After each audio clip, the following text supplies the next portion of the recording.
ನಾಗನೂರು ರೀ, ಮುದ್ದೇಬೇಳ ತಾಲೂಕ, ಇದು ತಾಳಿಕೋಟೆ ತಾಲೂಕ, ಬಿಜಾಪುರ ಡಿಸ್ಟಿಕ್. ನಾವು ಈ ವರ್ಷ ಬೇರೆ ತಳಿ ಜಾತಿ ಬೀಜ ಹಾಕತ್ತಿದ್ದೇವೆ. ಆದ ವರ್ಷ ಈ ವರ್ಷ ನಾವು 36 ಹಾಕಿದ್ದೇವೆ. 36 ನಮ್ಗೆ ಇಳುವರಿ ಚಲೋ ಬಂದಿದೆ. ಎಲ್ಲರೂ ಇದೇ ಬೀಜ ವಾಪಸ್. ಇಲ್ಲಿ ನೋಡ್ರಿ ಕಾಯಿ ನೋಡ್ರಿ, ಗಜನಿಂಬಿ ಹಣ್ಣು ಅದನ್ನ ಈಗ ಇಲ್ಲಿ ನೋಡ್ರಿ ಕಾಯಿ ನೋಡ್ರಿ, ಗಜನಿಂಬಿ ಆಗೈತಿ ಕಾಯಿ ದಮ್ಮದಲ್ರಿ. ಕಾಯಿ ಏನ್ರಿ ಮನಗಂಡ ಗಜಮ ಆಗ್ಯದ, ಗಜಮ. ಕಾಯಿ ಏನ್ ಫೇಲ್ ಇಲ್ಲ. ನಾ ವರ್ಷ ಇದು ಹಾಕ್ತಿದ್ದೇನ್ರಿ, ಏನಂದ್ರ ಅದು ರೋಗ ಸ್ವಲ್ಪ ಭಾಳ ಜಾಸ್ತಿ ಬರಕತ್ತು. ನಮ್ಮ ಕಂಪ್ನಿ ಅಪ್ಡೇಟ್ ಕಾವೇರಿ ಬೀಜ ಅದ 36 ಹಾಕಂತ ಹೇಳಿದ್ರಿ. ಅವ್ರ ಪರವಾಗಿ 8 ಪ್ಯಾಕೆಟ್ 36 ಬೀಜ ತಂದು ಹಾಕಿದೇವ್ರಿ.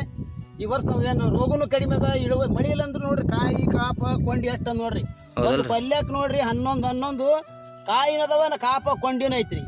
ಅದಕ್ಕೆ ರೈತರಿಗೆ ಇವತ್ತು ನಾವು ಹೇಳ್ಬೇಕಾದದ್ದು ಏನಂದ್ರ, ಎಲ್ಲರೂ ವಿಚಾರ ಮಾಡಿ, ನಾನೊಬ್ಬ ರೈತ, ಯಾವ ಹೊಲಕ್ಕೆ ಯಾವ ತಳಿಯನ್ನು ಯೂಸ್ ಮಾಡ್ಬೇಕನ್ನೋದು ಹಾಕ್ರಿ. ಮುಂದ್ ವರ್ಷ 36 ಹಾಕ್ರಿ. ಎಕರೆಕ್ ಅವರು 14-15 ಕ್ವಿಂಟಲ್ ಹೇಳ್ಯಾರ. ಆಡ್ಬೇಕು ನಮ್ಗೆ 10-12 ಕ್ವಿಂಟಲ್ ಬಂದ್ರೆ ನಮಗೆ ಏನು ಪರವಾಯ್ತು ಹೇಳ್ರಿ, ಚಲೋ ಅದ್ರಿ ಇಳುವರಿ ಚಲೋ, ರಿಸಲ್ಟ್ ಚಲೋ ಅದು ಹಾಕ್ರಿ. ಇದು ಅಲ್ದ ಇದು ಒಂದು ಗಿಡ ಅಲ್ರಿ, ಇಲ್ಲೊಂದು ಗಿಡ ಬರ್ತೀನಿ ನೋಡ್ರಿ. ಇಲ್ಲಿ ನೋಡ್ರಿ ಕಾಯಿ ನೋಡ್ರಿ, ಗಜನಿಂಬಿ ಇದ್ದಂಗ ಕಾಯಿ ನೋಡ್ರಿ. ಈಗ ಇದು ಒಂದು ಕೊಲ್ಲೆ ನೋಡ್ರಿ, ಸಂತೂರ್ ಒಂದು ಕೊಲ್ಲೆಗ 10-11 ಅದಾವ. ಅದು ಇಲ್ಲಿ ಬರ್ರಿ, ಈಗ ಮತ್ತೆ ದಂಡೆಗೆ ಕೊಳಗೆ ಒಂಬರಿಲ್ಲ.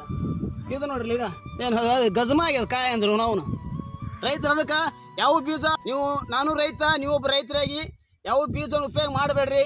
ಹೈಬ್ರಿಡ್ 36 ಅಂತ ಹೊಸ ಕಂಪನಿ ತಳಿ ನಮ್ಮ ಸ್ವಂತ ತಾಳಿಕೋಟೆ ಅವ್ರು ಹೇಳಿದ್ರು, ಅವ್ರ ಪರವಾಗಿ ಹಾಕಿದ್ದೇವೆ. ಈಗ ನಮ್ಮದೇನು ಬೆಳೆ 4 ಎಕರೆ ಹೊಲ 36 ಹಾಕಿನ್ರಿ.